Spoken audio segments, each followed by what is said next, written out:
duhet përsëris qëndrimin tim të prerë se nuk pajtohem kur me marrjen e jetës dhe aq më tepër ekzekutimin në detyrë të zyrtarëve për asnjë lloj arsye. Ndaj dhe kam dënuar dhe dënoj me forcën më të madhe ekzekutimin e gjykatësit Kalaja në sallën e gjyqit dhe përsëri shpreh ngushëllimet e mia familjes Kalaja. Por me këtë rast, duhet theksoj se ekzekutimi publik në sallën e gjyqit i gjykatësit Kalaja, sikur të ishte në një kafene apo mejhane të qytetit, dëshmon shkallën ekstreme të pasigurisë në Shqipëri, narkoshtetin e parë dhe të vetëm në Europë. Në këtë kuadër, vrasja në sallën e gjyqit e gjykatësit Kalaja ngjitet në nivelin e krimit shtetëror.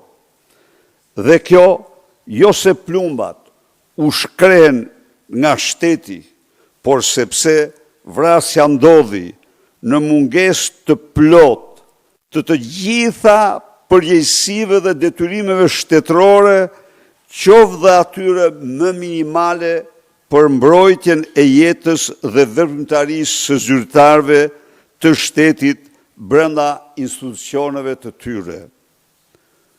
Kjo ka vetëm një shpjegim: zëvendësimin e shtetit me narkoshtetit, e ligjit me maliqin.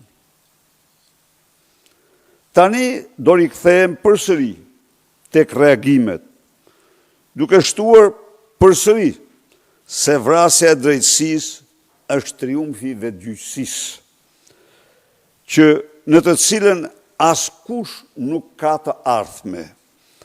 Por në këtë rast theksoj se ekzekutimi i gjykatësit Kalaja në sallën e gjyqit, një lloj sikur të ishte në shesh apo rrugë të qytetit, dëshmon gjithashtu dështimin e plot të reformës të sistemit të drejtësisë nga George Soros dhe sorosianët e tjerë.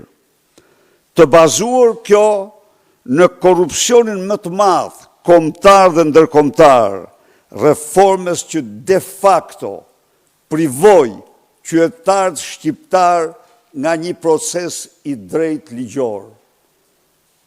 Si asnjëherë në tërë historinë e tyre, si asnjëherë në historinë e Europës pas luftës.